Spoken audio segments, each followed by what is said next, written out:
दोस्तों आज के इस वीडियो पे हम लोग बात करेंगे हिंदी के अंतर्गत दो ऐसे इंपॉर्टेंट टॉपिक के बारे में जिनको अगर आप लोग तैयार कर लेते हो तो आपका 20 नंबर पूरा का पूरा पक्का हो जाता है। और आज के इस वीडियो में आपको इन्हीं टॉपिक के अंतर्गत आप लोग कैसे 20 में 20 नंबर लेकर के आओगे, यानी आज का हमारा टॉपिक यहाँ पर रहने वाला है गद्यांश और पद्यांश के ऊपर। तो आप यहाँ पर अच्छे तरीके से जानते हो कि जो क्लास 12 था यहाँ पर आपका गद्यांश भी रहता है 10 नंबर का और पद्यांश भी आपका 10 नंबर के लिए पूछा जाता है। तो कहें यहाँ पर दोनों टॉपिक मिलाकर के टोटल आपका 20 नंबर के लिए बोर्ड के पेपर में आता है।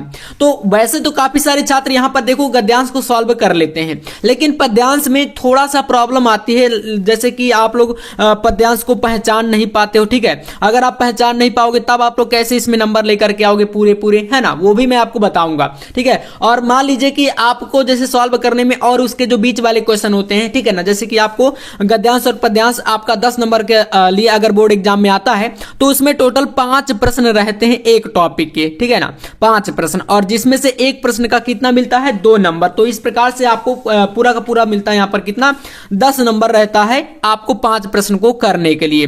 तो चलिए आज के इस वीडियो में यही दो टॉपिक हम लोग डिस्कस करेंगे बिल्कुल इंपॉर्टेंट तरीके से, और इस वीडियो को आप लोग पूरा अंत तक जरूर देखिएगा।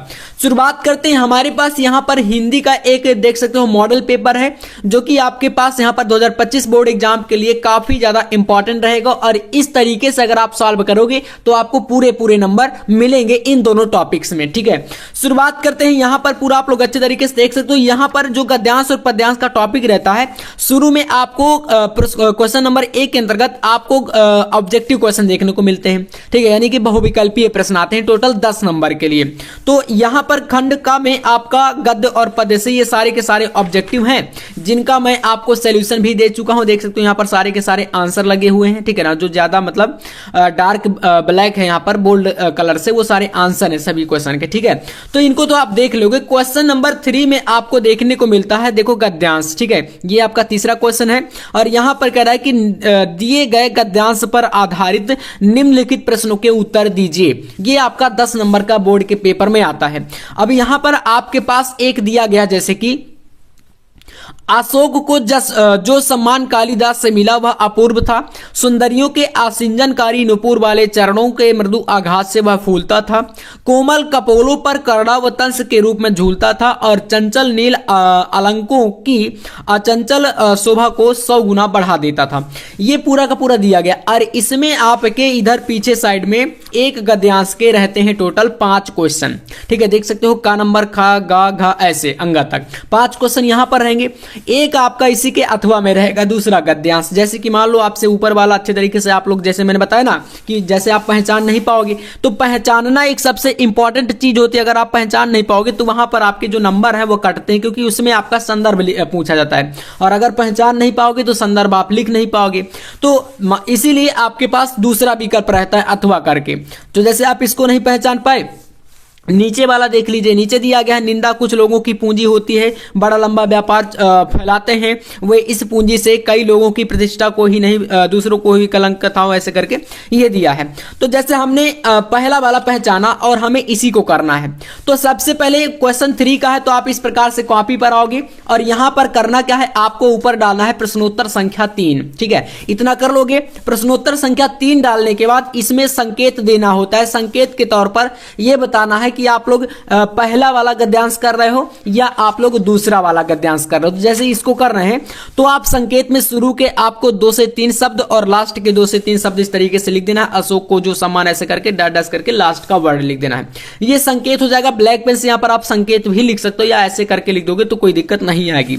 अब चलिए इसके प्रश्नों पर नजर डालते हैं। क्वेश्चन देखिए कैसे आप लोग करोगे, और 2 में 2 नंबर एक क्वेश्चन का कैसे लाओगे। 5 क्वेश्चन है, प्रत्येक क्वेश्चन 2 नंबर का है। ठीक है, जैसे पहला प्रश्न आपके सामने है, कह रहा है उपर्युक्त गद्यांश का संदर्भ पूछ सकता है या क्वेश्चन पूछता है कि पाठ का शीर्षक और लेखक का नाम बताइए। तो हमने पहचाना कि ये आपका अशोक के फूल यानी कि हजारी प्रसाद द्विवेदी जी का है। तो आप इस तरीके से करोगे क्या, यहां पर उत्तर डाल के संदर्भ लिखना स्टार्ट कर दोगे और लिखोगे प्रस्तुत गद्यांश आचार्य हजारी प्रसाद द्विवेदी द्वारा लिखित अशोक के फूल नामक निबंध से उद्धृत है। देखो इसमें एक सबसे इंपॉर्टेंट चीज, वैसे तो लिखने को सभी लोग लिखते हैं, लेकिन इंपॉर्टेंट क्या है, आपने जैसे ये लेखक का नाम हो गया और पाठ का नाम, तो हमने ब्लैक पेन से लिख दिया तो क्या होगा, थोड़ा सा ये यूनिक दिखेगा, हाईलाइट रहेगा। तो इसलिए ये सारी चीजें छोटी छोटी चीजें हैं जो कि मैटर करती हैं, आपको ये चीजें ध्यान रखनी होगी। इसी तरीके से जैसे कि पूछ ले कि रेखांकित अंश की व्याख्या करिए। अब इसमें हमने जैसे कोई अंडरलाइन पोर्शन नहीं किया है, कोई एक पोर्शन मान लीजिए यहां से शुरू से लेकर के कोई बीच तक का हम लोग उसके नीचे रेखांकित कर दें, यानी अंडरलाइन कर दें। उसकी व्याख्या करिए तो सबसे पहले आप इस तरीके से खा नंबर डाल के रेखांकित अंश की व्याख्या हेडिंग डाल दोगे, और फिर जहां से जहां तक का पूछेगा अंडरलाइन रहेगा जो, उसी की व्याख्या करनी है। तो जैसे इस तरीके से आप कर सकते हो, यहां पर इसमें यहां से कालिदास से लेकर के किया गया है ना, शुरू की लाइनों का ही आपको करना है। तो वैसे आसान होता है, गद्यांश का पद्यांश में ही समस्या आती है, तो उसको मैं आपको स्पेशल तरीके से अभी बताऊंगा। देखो इसकी व्याख्या ऐसे कर सकते हो आप लोग, यहां पर कालिदास कालीन साहित्य में अशोक का प्रचुरता से उल्लेख मिलता है। लेखक का मानना है कि यह कहना तो कठिन है कि इससे पहले भारतवर्ष में अशोक का नाम कोई नहीं जानता था, किंतु इतना निश्चित है कि उसका महत्व जनजीवन में नगण्य नहीं था। ये इसकी व्याख्या कर सकते हो, मतलब कि पूरे का नहीं करना रहेगा, जहां से मतलब कोई 2 लाइनों का 4 लाइनों का ऐसे रहेगा, उसका आपको कर देना है। ऐसे ही जैसे तीसरा क्वेश्चन कह दे, संस्कृत के किस कवि ने अशोक को सम्मानित किया। इसी क्वेश्चन का आंसर यहीं पर मिलेगा। देखो संस्कृत के कवि कालिदास जी ने मतलब अशोक को सम्मानित किया था। अब इसी को पढ़ोगे तो अच्छे तरीके से समझ में आएगा, बाकी कालिदास जी का नाम भी आया तो थोड़ा बहुत दिमाग भी आप लगा सकते हो। तो इसका ग नंबर का आंसर आप लिख सकते हो यहां पर, देखो तीसरा वाला ऐसे करके, संस्कृत के कवि कालिदास ने अशोक को अपने साहित्य में स्थान दिया, ये इसका आंसर हो जाएगा। ठीक है, 2 लाइन में देखो लिखा गया और पूरा आंसर हो गया। तो एग्जैक्ट आंसर देना है, बढ़ा चढ़ा के जरूरत नहीं है यहां पर ज्यादा करने की।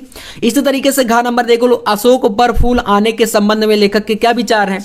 तो इसका मतलब क्या होता है, इसको थोड़ा सा इसमें आंसर नहीं मिलेगा, तो इसमें क्या करना है, इसका क्या अभिप्राय निकल रहा है पढ़ने से वो लिखना है।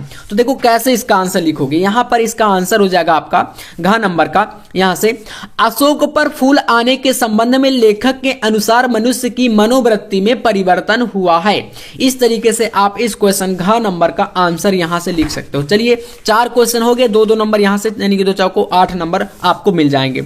इसके बाद लास्ट क्वेश्चन है असिंजनकारी तथा करड़ावतंस का अर्थ बताइए। जैसे यहां पर 2 वर्ड आए हैं आपके पास इसी गद्यांश में, एक है असिंजनकारी नुपुर बाल, वैसे तो असिंजनकारी का क्या अर्थ होता है, और एक आपका आया है कोमल कपोलों पर करड़ावतंस, करड़ावतंस का आपको अर्थ बताना है। इन दोनों शब्दों का अर्थ क्या होगा चलिए देखिएगा। यहां पर आपको इस तरीके से कर देना है अंगा नंबर, असिंजनकारी, असिंजनकारी का मतलब होता है आहत ना हो, और या तो बोल सकते हो भली भांति सुरक्षित। आहत ना होना मतलब घायल ना होना, और जो घायल नहीं होगा वो तो सुरक्षित होगा ना।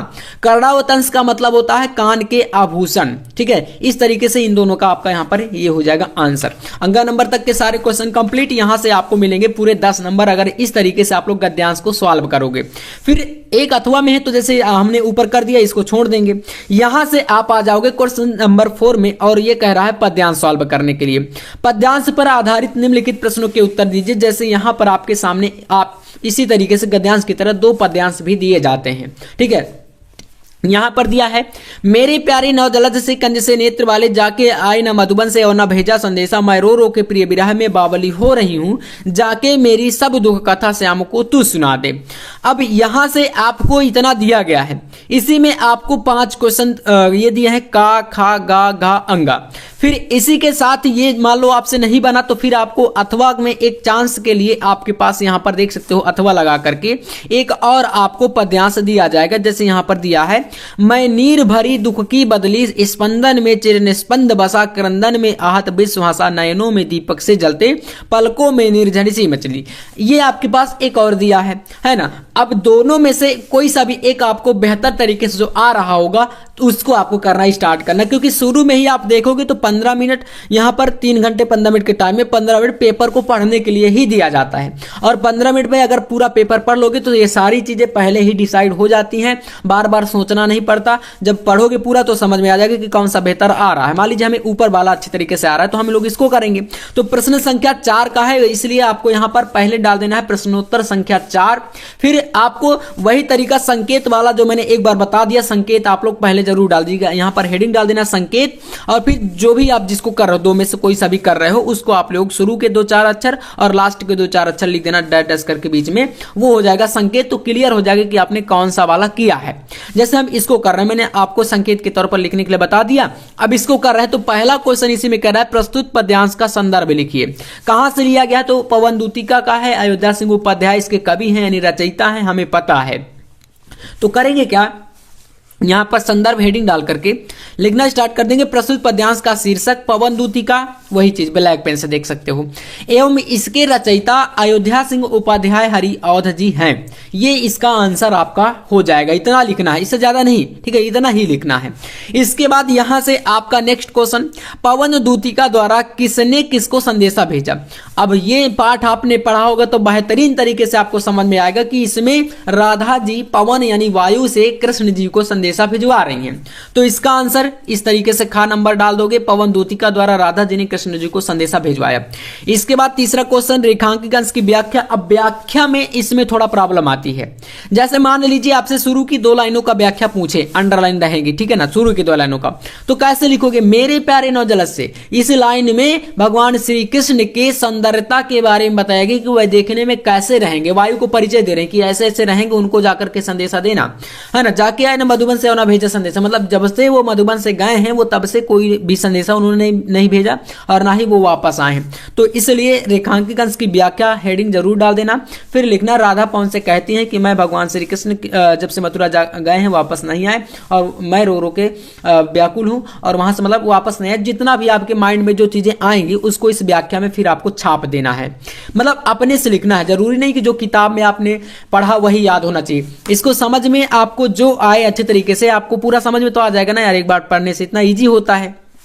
आप कर देना, उसको आपको लिखने से मिल जाएंगे पूरे 2 नंबर। लेकिन आपको थोड़ा सा अच्छी लैंग्वेज का इस्तेमाल, अच्छी भाषा का, और हैंड राइटिंग अच्छी होनी चाहिए। ऐसे घ नंबर, प्रस्तुत पद्यांश में श्री कृष्ण के सौंदर्य का वर्णन कीजिए।